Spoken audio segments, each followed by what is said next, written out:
Assalamualaikum warahmatullahi wabarakatuh. Bertemu lagi dengan saya Nadia Aprilia Kartika Sari Putri.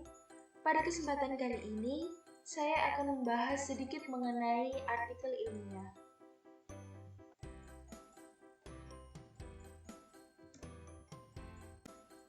Baik teman-teman, pada kesempatan kali ini, kita akan bersama-sama mencari informasi terkait pengertian dari artikel ilmiah, struktur dari artikel ilmiah, karakteristik dari artikel ilmiah, ciri-ciri dari artikel ilmiah, jenis-jenis dari artikel ilmiah, contoh artikel ilmiah, cara membuat dan menyusun artikel ilmiah, langkah-langkah dalam membuat artikel ilmiah, serta format penulisan artikel ilmiah. Pokok bahasan yang pertama adalah pengertian dari artikel ilmiah.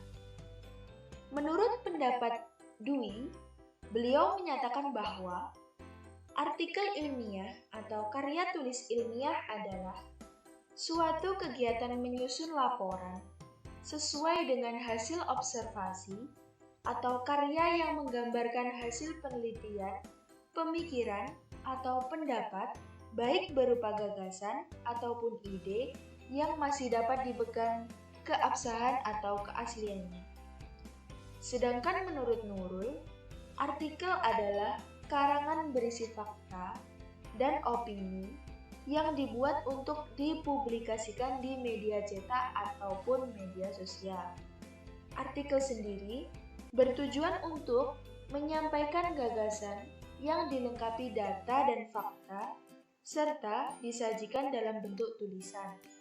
Sehingga dapat disimpulkan bahwa artikel ilmiah adalah hasil karya yang diperoleh dari kegiatan menulis dengan menerapkan konvensi ilmiah atau dapat dikatakan karya-karya yang berdasarkan hasil penelitian atau penyelidikan yang memuat data-data yang valid dan dapat dipertanggungjawabkan.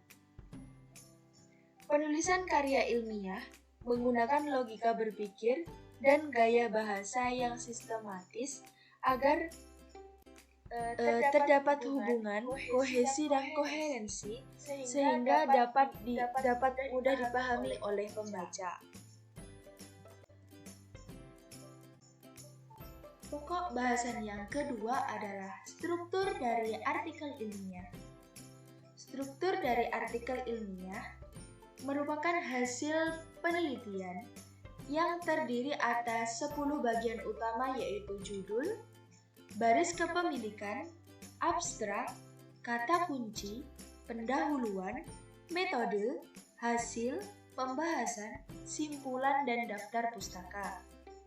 Akan tetapi, secara umum, biasanya struktur artikel ilmiah tersebut dibagi menjadi 3 pokok bagian, yaitu yang pertama bab 1 itu biasanya berisi pendahuluan, bab 2 itu biasanya berisi pembahasan, bab 3 itu biasanya berisi penutup. Akan tetapi, struktur artikel ilmiah ini sering terdapat perbedaan. Biasanya menyesuaikan dengan ketetapan jurnal yang bersangkutan. Misalnya, pada artikel ilmiah yang diupload di jurnal pendidikan, dapat memungkinkan sekali template-nya berbeda dengan jurnal yang diupload di jurnal ekonomi bisnis. Pokok bahasan yang ketiga adalah karakteristik dari artikel ilmiah. Menurut Darmawan, pada tahun 2020, di halaman 2 dalam Kirup tahun 2014, beliau menyatakan bahwa sebuah karya tulis ilmiah juga memiliki karakteristik, di antaranya sebagai berikut. Yang pertama adalah menyajikan hasil yang akurat dari penelitian atau penyelidikan. Biasanya ini dapat dipertanggungjawabkan keaslian dan keabsahannya. Karakteristik yang kedua adalah ditulis dengan jelas dan mudah dipahami oleh pembaca. Biasanya, artikel ilmiah itu menggunakan bahasa yang baku. Karakteristik yang ketiga adalah mengikuti gaya khusus dari disiplin ilmu. Karakteristik yang keempat adalah bebas dari jargon atau bahasa nonformal. Karakteristik yang kelima adalah memiliki bahan ilustrasi yang sesuai dan memadai, atau memiliki objek penelitian. Yang karakteristik yang keenam adalah tidak mengandung praktek plagiat atau mengambil karya dari orang lain tanpa menyantumkan rujukan pengambilan karya tersebut. Pokok bahasan yang keempat adalah ciri-ciri dari artikel ilmiah.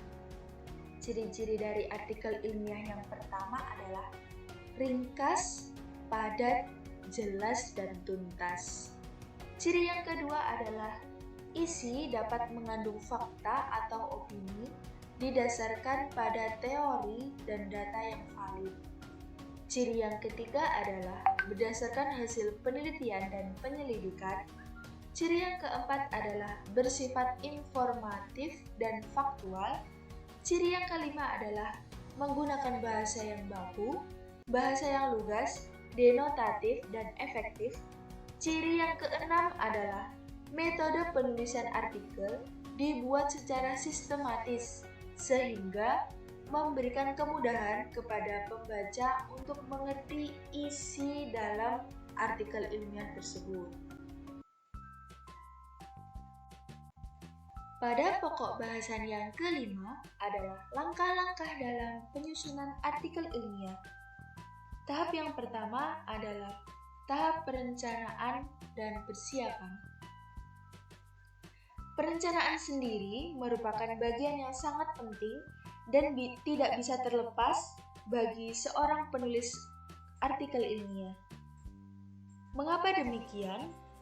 Karena dalam proses perencanaan, segala aspek yang akan kita bahas nantinya akan tersampaikan dengan adanya perencanaan. Maka dari itu, alangkah lebih baiknya sebelum menulis artikel ilmiah tersebut, kita sangat dianjurkan untuk menuliskan rencana apa atau topik masalah apa yang akan kita angkat menjadi sebuah karya tulis berupa artikel ilmiah tersebut. Tahap yang kedua adalah tahap pengumpulan informasi. Adapun bahan dari pengumpulan informasi tersebut dalam pembuatan karya ilmiah, yang pertama adalah memanfaatkan kepustakaan, yang kedua memanfaatkan internet, yang ketiga mengelola dan pilah bahan-bahan pustaka, yang kelima membuat ringkasan dan melakukan parafrase, yang kelima membuat kutipan, yang keenam membuat daftar instrumen wawancara, observasi, pertanyaan, kuesioner, ataupun data-data yang dibutuhkan dalam proses penyusunan artikel ilmiah. Tahap yang ketiga adalah tahap pelaksanaan draft. Setelah adanya proses perencanaan, selanjutnya adalah pelaksanaan yang harus dipersiapkan dengan baik.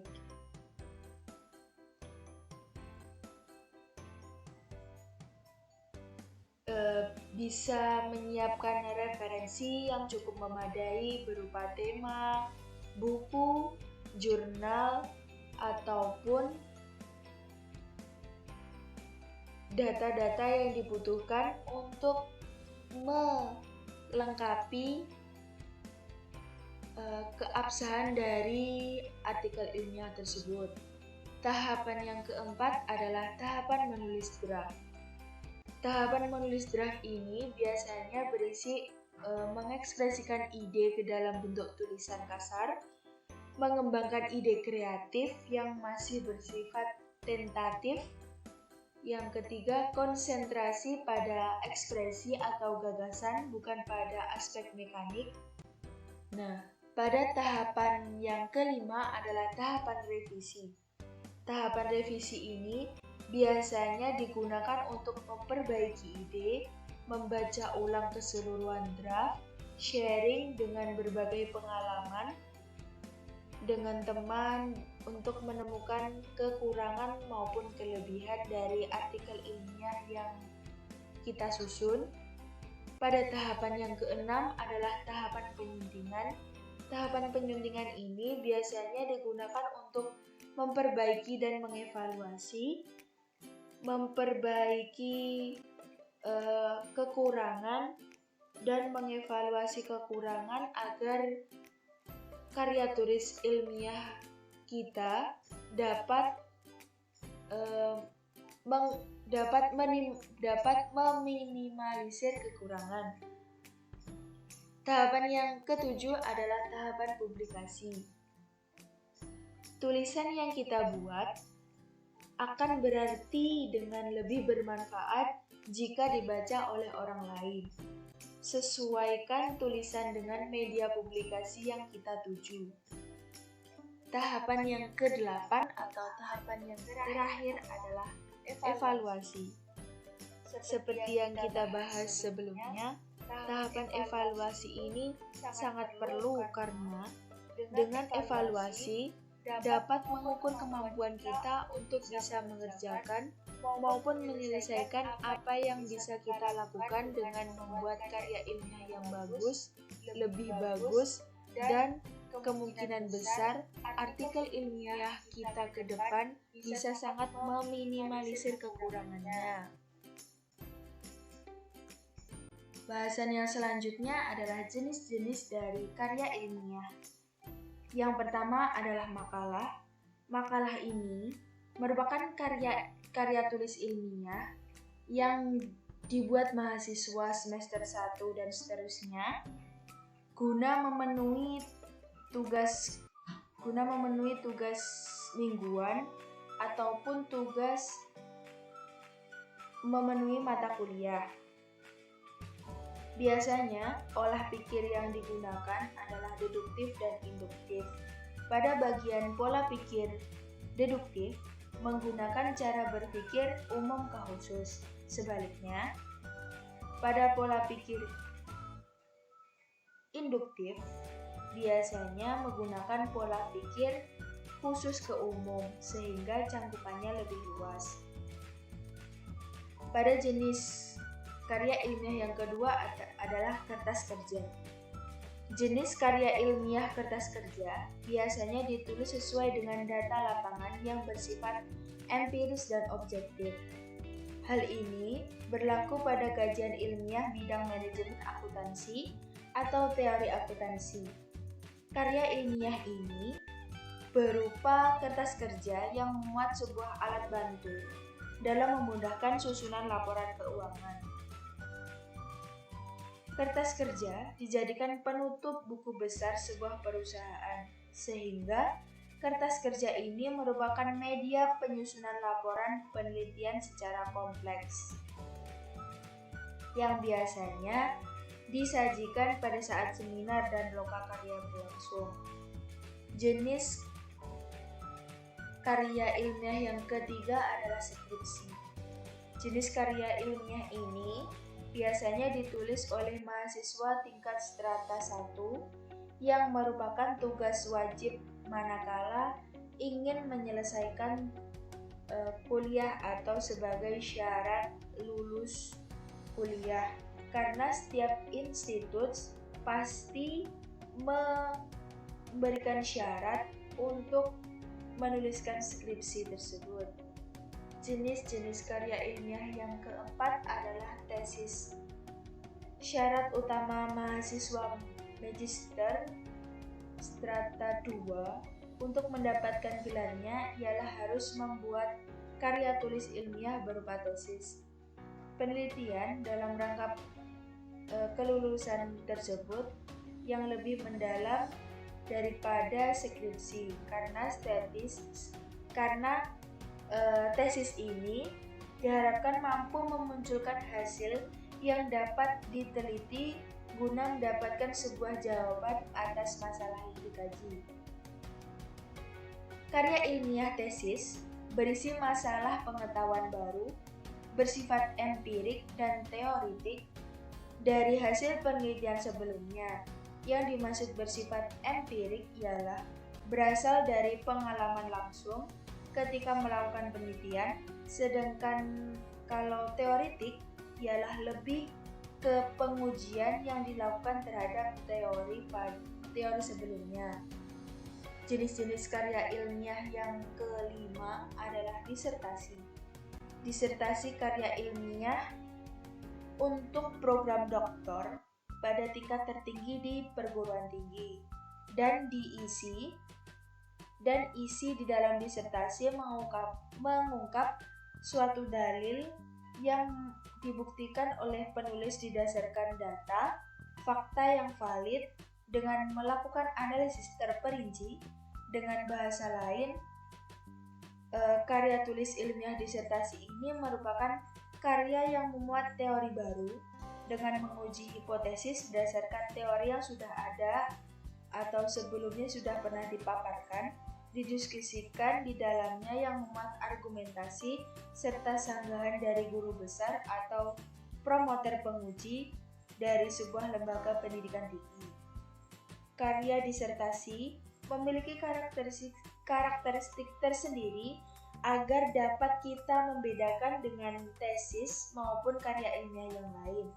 Disertasi ini memiliki fokus pada kajian mengenai suatu disiplin ilmu pendidikan sesuai dengan bidang yang dipelajari.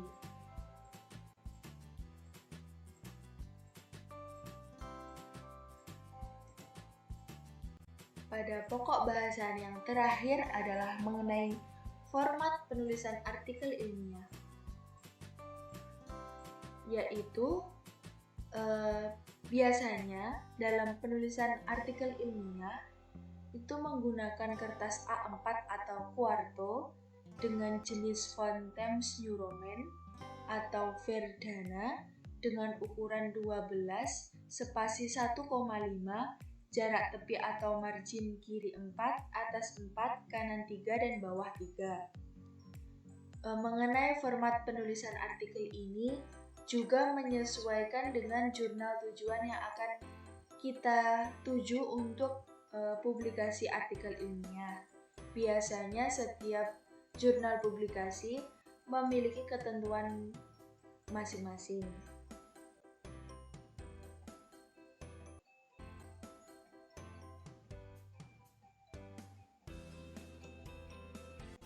Sekian materi yang saya sampaikan, mudah-mudahan dapat diterima dan dapat memberikan pengetahuan baru untuk teman-teman semuanya. Mohon maaf atas segala kekurangan, lebih dan kurangnya saya mohon maaf, dan terima kasih. Sampai jumpa di pertemuan selanjutnya. Akhir kata, wassalamualaikum warahmatullahi wabarakatuh.